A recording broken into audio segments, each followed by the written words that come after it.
श्री स्वामी समर्थ अवधूत चिंतन श्री गुरुदेव दत्त. कसे आहात? मजेत आहात ना? असलाच पाहिजे, कारण तुमची पूर्ण कनेक्टिव्हिटी माझ्याशी आहे.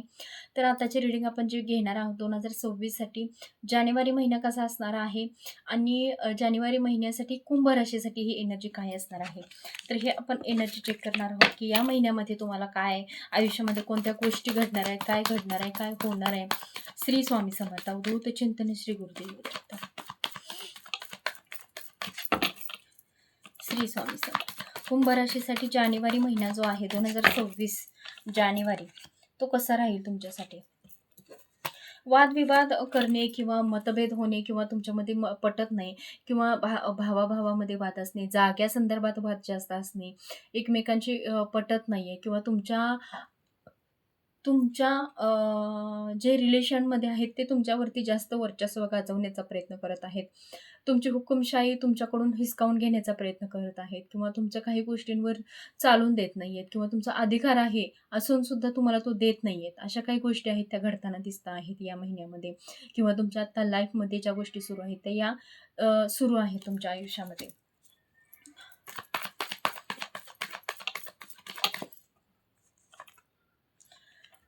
कर्म आहे हे कुठेतरी फेडायचं आहे. मग ते कर्मावरती आपण विश्वास ठेवायचा आहे.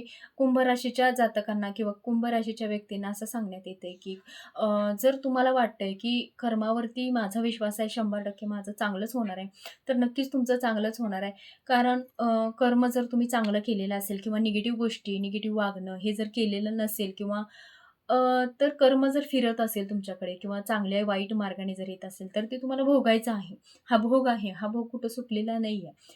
जेवढं चांगलं कर्म तुमचं आहे ते कर्म तुमच्या वाट्याला येताना दिसतं आहे आणि निगेटिव्ह जर असेल ते सुद्धा तुम्हाला भोगायचं आहे. मग हे तुमच्यावरती अवलंबून असतं की तुम्ही नेमकं पास्टमध्ये जर काही गोष्टी केलेल्या असेल तर ते कोणत्या गोष्टी संदर्भात केले, चांगल्या वाईट कोणत्या गोष्टी संदर्भात केले किंवा कसे राहिलेले आहात आणि काय केलेलं आहात, अशा ह्या गोष्टी आहेत. आणि दुसरं असं आहे की हँगमॅन आयुष्यामध्ये तुम्ही वर्चस्व म्हणजे ज्या गोष्टी आता सुरू आहेत. हँग म्हणजे तुमची बुद्धी सगळं समजतंय, दिसतंय, डोळ्याला सगळं कळतंय. मनस्थिती कशी आहे, काय चाललंय, सगळ्या गोष्टी समजतात. पण कसं आहे त्यावर निर्णय तुम्ही घेऊ शकत नाही. निर्णय घेण्याची आत्ता तुमची तयारी नाहीये किंवा सगळं माहीत आहे की आपण काय केल्यानंतर काय होणार आहे हे सुद्धा तुम्हाला माहीत आहे. पण तुम्ही निर्णय घेऊ शकत नाहीये त्या गोष्टींवरती. तुम्ही हँग झालाय पूर्ण. सगळं परिस्थिती दिसते डोळ्याला, सगळं समजतंय काय घडतंय काय नाही. पण सध्या हँग झालेला आहात की हे सगळं काय घडतंय आणि कशामुळे घडतंय. आणि दुसरं असं आहे की तुमचं व्यक्तिमत्व इतकं प्युअर आहे की तुम्हाला खोटं अजिबात पचत नाही. अजिबात तुमचा म्हणजे औराच तो नाहीये की खोटं बोलावं आणि खोटं वागावं.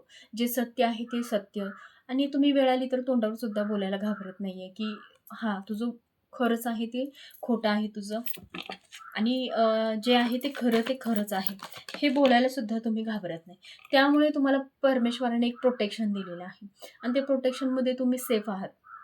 म्हणूनच नीतिमत्ता किंवा वाईट लोक तुमचं काही वाईट करू शकत नाहीयेत. पण अशी निगेटिव्ह शक्ती जी आहे ती तुम्हाला त्रास देण्याचा प्रयत्न करते. कुठेतरी चांगल्या मार्गावर निघालेला आहात ते कुठेतरी तुम्हाला मागं खेचण्याचा प्रयत्न करते. ह्या सगळ्या गोष्टींमध्ये बघा डेव्हिलची एनर्जी आहे. हे मागं खेचण्याचं काम जे आहे ते हे इथून सुरू आहे तुमचं. इतकं चांगलं वागून चांगल्या गोष्टी तुमच्या आयुष्यामध्ये घडून सुद्धा इतकं जर होत असेल तर ही डेव्हिलची एनर्जी कुठेतरी कारणीभूत आहे तुमच्या आयुष्यामध्ये. जेणेकरून ह्या गोष्टींमुळे तुमच्या आयुष्यात डिस्टर्ब होणे, त्रास होणे, मनस्ताप होणे अशा काही गोष्टी ज्या आहेत त्या इथून घडत आहेत तुमच्यामध्ये. तर ही सगळी एनर्जी करणारा व्यक्ती किंवा करणारी लोक कोण आहेत हे आपल्याला जर बघायचं म्हटलं तर श्री स्वामी समर्थ. व्यक्ती, प्रेम, जिव्हाळा, नाती, संबंध हे सगळं फिरून लव्ह रिलेशनमधून आहे. लव्ह रिलेशनची ग्रोथ न व्हावी, लव्ह रिलेशनमध्ये तुम्हाला सक्सेस न मिळावा, प्रेम, जिव्हाळा, नाती तुमची सगळी तुटावीत, नात्यामध्ये तुमचं मतभेद व्हावं, नाती कुठली तुम्हाला माझी म्हणून जवळ आली नाही पाहिजेत, कुठल्याही लोकांनी तुम्हाला आधार नाही दिला पाहिजे, एकटे पडला पाहिजे. अशा सगळ्या गोष्टी ज्या आहेत त्या निगेटिव्ह शक्तीमधून झालेल्या आहेत. थर्ड पार्टी सिच्युएशनसुद्धा तुमच्या आयुष्यामध्ये आहे. तुम्ही प्रयत्न करताय की हे थर्ड पार्टी सिच्युएशन आयुष्यातून निघून जावं. चिंता करताय की जेणेकरून ही निगेटिव्ह शक्ती जी आहे ती आयुष्यातून माझ्या जावी. थर्ड पार्टी सिच्युएशन जी आहे ती पण निघून जावावी. पण तुम्हाला कसं झालंय की हे खूप सगळं दिसतंय. मी मगाशीच सांगितलं तुम्हाला सगळं दिसतंय. हे काय केल्यानं काय होणार आहे हे सुद्धा तुम्हाला माहीत आहे. पण सध्या मनस्थिती इतकं खेचते तुम्हाला जे ते हे निगेटिव्ह शक्ती काम करत आहे. त्यामुळे कुठेतरी तुम्ही थांबताय बघा. मी म्हटलं ना, लव्ह रिलेशनमध्ये थर्ड पार्टी आणि हा व्यक्ती पण दिसतोय. ह्या व्यक्तीमुळे पण तुमच्या आयुष्यामध्ये प्रॉब्लेम आहे किंवा तुमच्या निगेटिव्ह शक्ती तुमच्या आयुष्यात प्रवेश झालेला आहे. त्यामुळे ह्या निगेटिव्ह शक्तीमुळे तुम्हाला सुद्धा त्रास उद्भवलेला आहे. आणि बघा एंजल्सचं सुद्धा हे जे जे तुमच्यापुढे आता खरं जे दिसतंय, एंजल्स आहेत ते तुम्हाला सांगण्याचा प्रयत्न करत आहेत. अ, असं वाटतंय मला की एंजल नंबरसुद्धा तुम्हाला दिसत असतील. एंजल्स तुम्हाला गाईडन्स करत असतील. ह्या संदर्भात असं मला वाटतंय की एंजल दिसणे किंवा लकी नंबर सॉरी एंजल दिसणे सॉरी एंजल दिसणे नाही, एंजल नंबर दिसणे आणि बटरफ्लाय दिसणे, अचानकपणे देवाची स्मृती होणे, म्हणजे दर्शन होणे देवाचे किंवा स्वप्नामध्ये स्वामींचं दर्शन होणे, अशा काही शुभ घटना आहेत त्या तुमच्यामध्ये घडत आहेत आणि ते एंजल तुम्हाला सांगण्याचा प्रयत्न करत आहेत, की हे सत्य आहे. जे चाललंय ते सत्य आहे आणि हे तुला ह्यातून रिकामं होऊन पुढे काहीतरी करायचं आहे. कारण का तर तुम्ही आता एवढं हँग झालेले आहात, की सगळं दिसून पण न दिसल्यासारखं होतंय. तुम्ही काहीतरी मार्ग काढण्यासाठी तयार नाहीये, सक्षम नाहीये. म्हणून परमेश्वराचं मत हे आहे, एंजल्स तुम्हाला गाईडन्स देताना एंजल म्हणजे दुसरं कोण नसतं. ज्या परमेश्वराची तुम्ही आराधना करत असता, तिकडून एखादा दूत जो आहे तो आपल्यापर्यंत येत असतो आणि आपण जे देवाची जी सेवा करत असतो, इथून दूत त्यांच्यापर्यंत जे पोहोचवत असतात, ते एंजल्स असतात आणि ते परमेश्वरांच्या आणि आपल्या मधले चांगले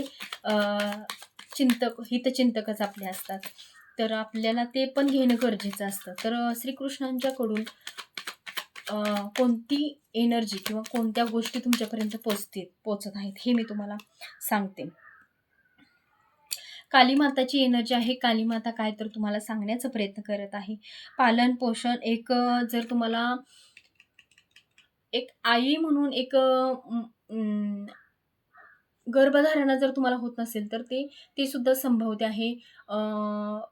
ते पण तितकंच सत्य आहे की गर्भधारणा जर तुम्हाला म्हणजे प्रेग्नन्सी वगैरे कन्सीव्ह होत नसेल तर ते सुद्धा या महिन्यामध्ये किंवा या वर्षामध्ये होताना दिसतं आहे. आणि तुमच्यामध्ये एक माया ममता वाढते. खूप अशी तीव्रतेने वाढते आहे. एक कालीमाताचं रूप धारण करणे म्हणजे देवीचं रूप आहे ते. जेव्हा पार्वतीच्या मुलाला त्रास झाला, तेव्हा तिने कालीचं रूप धारण केलं. तसंच झालं एक मुलासाठी किंवा एका आईची जी वेदना असते, ती तुमच्यामध्ये कुठेतरी दिसते आहे, की कळकळ, प्रार्थना, एखाद्या वाईट लोकांनी जर काही वाईट केलं, तर तुमचं मन कळकळणे किंवा त्रास खूप होणे, बाबा वाईट खूप झालं किंवा अचानकपणे त्या गोष्टीसाठी डोळ्यात पाणी येणे. अशा काही गोष्टी आहेत, त्या तुमच्या चांगल्या गोष्टी आहेत. पण ह्या निगेटिव्ह गोष्टी ज्या आहेत ना, यामुळे सगळं तुमचं थांबतंय किंवा बिघडतं काम असं होतंय. तर आता ही डेट जी आहे ती पौर्णिमेची आणि अमावस्येचा काळ जो आहे तो दर्शवते आणि ह्या काळामध्ये जर काय आपल्यामध्ये निगेटिव्ह शक्ती असतील किंवा निगेटिव्ह गोष्टी असतील तर ते सुद्धा या डेकमधून समजते. आणि आता चालूचा जो काळ आहे, आज पौर्णिमा लागणार आहे आणि संपणार जी आहे ती अमावस्या आहे, जी जानेवारी महिन्याच्या शेवटी संपणार आहे. तर आता आपण एनर्जी जी बघणार आहोत ती पौर्णिमेची घेणार आहोत, जेणेकरून पौर्णिमेला काय आहे आपल्यामध्ये किंवा कुंभ राशीसाठी काय आहे. येस, पौर्णिमेचंच कार्ड आलेलं आहे. पौर्णिमा फुल मून बडी तस्वीर देगा. येस, हा पौर्णिमेचा जो काळ आहे तुम्हाला काहीतरी मोठा काहीतरी चेहरा असं समोर आणून तस्वीर म्हणजे काहीतरी नवीन तुमच्या समोर असा आणून देण्याचा प्रयत्न करेल, तुम्हाला जाणवून देण्याचा प्रयत्न करेल. आणि हे जाणून घेण्यासाठी तुम्हाला तयार राहायचं आहे. कारण तुम्ही तसं सिच्युएशन घ्यायची आहे. एक वेळ असं पण होऊ शकतं तुमच्या समोर येऊन जाईल पण तुम्हाला ते कळणार नाही. म्हणून तुम्हाला सांगण्याचा प्रयत्न आहे, की त्या गोष्टीसाठी तयार राहायचं आहे. कधीही तुम्हाला त्या गोष्टीचा भास होईल अचानक. तर पौर्णिमा झाली, आता अमावस्येचा संदेश तुमच्यासाठी काय असणार आहे? एक सास ले. जेव्हा आपल्याला टेन्शन येतं, डिप्रेशन येतं, एखाद्या गोष्टीत आपल्याला पुढे जाण्यासाठी किंवा काय गोष्टी कराव्यात आणि काय नाही, तर तुम्हाला असं जर वाटत असेल, तर तेव्हा एक मोठा श्वास घेऊन सोडायचा आहे आणि त्या श्वासाबरोबर आपली निगेटिव्ह शक्ती बाहेर पडावी. माझ्या मनातल्या सगळ्या निगेटिव्ह शक्ती बाहेर पडल्या पाहिजेत आणि माझ्यामध्ये एक चांगली स्वामींचं नाव घेताना असं एकदम मनामध्ये स्वामींचं नाव मनामध्ये घेताना श्वास आत घ्यायचा आणि निगेटिव्ह शक्तीचा आपण ज्यावेळी विचार करतो, तो श्वास बाहेर सोडून द्यायचा. हे तुम्ही प्रयत्न करून बघा. नक्कीच तुम्हाला काहीतरी यातून फरक पडेल किंवा तुम्हाला काहीतरी चांगलं जाणवेल. तर गणपती बाप्पांचा काय संदेश आहे आपण हे पण या डेकमधून बघणार आहोत. श्री स्वामी समर्थ. बाप्पांचा पण चांगला आशीर्वाद असतो. मला बाप्पांच्यावर विश्वास आहे. बाप्पा आहेत. हे बघा, एखाद्या चांगल्या गोष्टीत सहभागी होऊन चांगल्या गोष्टीत सहभागी होऊन त्याचं एक चांगलं श्रेय मिळवण्यासाठी तुम्ही त्याचा प्रयत्न करा. निगेटिव्ह गोष्टी करून त्याचा एक सहभागी चांगला होऊन असा प्रयत्न करू नका. जितकं चांगलं कर्म आपल्याकडून होईल तितका तुम्ही प्रयत्न करा. हे स्वामी गणपती बाप्पांचं सांगणं आहे तुमच्यासाठी की त्या संदर्भात तुम्ही प्रयत्न करा. गुडनेस, सगळ्या देवतांचा आशीर्वाद तुमच्यावरती आहे. पण ह्या निगेटिव्ह शक्ती तुम्हाला त्रास देत आहेत. पण आता तुम्ही आयुष्यात जे स्ट्रगल करताय किंवा जे परमेश्वराने तुमची दोर जी वडून ठेवलेली आहे ती देवामुळे आहे. ही निगेटिव्ह शक्ती तुम्हाला त्रास कितीही देत असली तरी परमेश्वराने दोरी तुमच्या हातात धरलेली आहे आणि तो तुम्हाला इतक्या सहजासहजी सुटून देणार नाही किंवा आयुष्यातून तुम्हाला मुक्त होऊन देणार नाही आहे. तुम्हाला यातून बाहेरच काढणार आहे. गणपती बाप्पांची सेवा करा. बाप्पांना नतमस्तक व्हा. मंगळवारी संकष्टी चतुर्थी वगैरे तुम्ही पकडत नसाल, धरत नसाल, उपवास वगैरे करत नसाल तर ते सुद्धा करा. संकटहारी, सगळ्यांचं संकट हारणारा आहे तो. नक्कीच तुमचंही संकट दूर होऊन जाईल. श्री स्वामी समर्थ. येस, हे जे संकट आहे तुमचं ते त्यावेळेस तुमच्या आयुष्यातून रिमूव्ह होणार आहे जेव्हा तुम्ही पूर्णपणे तयार व्हाल. आता डिप्रेशनमध्ये इतकं किंवा तुम्ही मागं खेचले जे जात आहे, मागे जे ओढले जात आहे पास्टमधल्या काही गोष्टींसाठी, आळस येणे, कंटाळ येणे, कामावर मन न लागणे किंवा काहीही असेल तुमचं, तर तुम्हाला ते अंग झटकून पुढे जाऊन ग्रोथ करण्याच्या मार्गावर लागायचं आहे. ते कितीही तुम्हाला ओढतील. हे बघा, शेवटी आपण पाण्यात पडल्यानंतर आपल्याला पोहायला येत नसतं. शेवटी आपण प्रयत्न काय करत असतो, त्यातून वाचून मी बाहेर कसा पडेन. तेच तुम्हाला या आयुष्यामध्ये सुद्धा तेच करायचं आहे. मला म्हणजे ह्या निगेटिव्ह शक्तीमध्ये अडकायचं नाही. मला काहीही करून यातून बाहेर पडायचं आहे. हे संकट माझ्या आयुष्यातून मला घालवायचं आहे. हेच तुम्हाला ती भूमिका सुद्धा इथंच करायची आहे. तर आकांताने आपण जो प्रयत्न करत असतो, जेव्हा आपला श्वास बंद होतो तसंच तुम्हाला इथं सुद्धा तोच प्रयत्न करायचा आहे. परमेश्वराची त्याला साथ आहे आणि त्याचं टायमिंग सुद्धा हेच आहे की जेव्हा तुम्ही सुरुवात करणार आहे तेव्हा आयुष्यात बदल हा नक्की होताना दिसतो आहे. तर आता दुसरं, जेव्हा तुम्ही बदल करा, येस, लेट गो करणार तेव्हाच तुमच्या आयुष्यात बदल घडणार आहे. तर आता आपण या कवड्यांवरती आपण बघूया की तुमची एनर्जी कशी आहे किंवा काय देवीचा आशीर्वाद, देवीचा कौल काय आहे तुमच्यासाठी. ओम नमो आदेश. श्री स्वामी समर्थ. आहे रेणुकुमातेच्या नावानं चांगलं. येस, बघा, लव्ह रिलेशनमध्ये असेल किंवा तुमचं वय लहान असेल किंवा तुमचे पार्टनर तुमच्यापेक्षा वयाने लहान असतील, हे पण तितकंच एनर्जी दिसते आहे स्ट्रॉंग. आणि अडथळा थोडाफार आहे, थर्ड पार्टी सिच्युएशनसुद्धा आहे आणि कुटुंबाच्या संदर्भात वादविवाद होणे आणि निगेटिव्ह शक्ती होणे. 1 2 3 4 5 6 7 8 9 10. येस, नक्कीच तुमच्या आयुष्यामध्ये ग्रोथ ही होणार आहे. पण ह्या निगेटिव्ह शक्तींमुळे सगळं बंधन बांधून ठेवलेलं आहे तुम्हाला आणि यातून तुम्हाला बाहेर पडलं पाहिजे. तरच आयुष्य कुठंतरी स्थिर होईल तुमचं आणि लवकरात लवकर तुम्ही या एनर्जीमधून बाहेर पडा. जर तुम्हाला वाटत असेल की ही निगेटिव्ह एनर्जी, ही एनर्जी सगळी मला मॅच झालेली आहे आणि ताईंना फोन करून किंवा ताईंच्याशी संपर्क करून आपण पर्सनल रीडिंग घ्यावी, तर नक्कीच माझा नंबर मी दिलेला आहे. त्या नंबरवरती मला मेसेज करा आणि खरंच तुमची एनर्जी आहे का एकदा चेक करून घ्या. श्री स्वामी समर्थ. भेटूया पुढच्या महिन्यामधली एनर्जी तुमची चेक करण्यासाठी. श्री स्वामी समर्थ.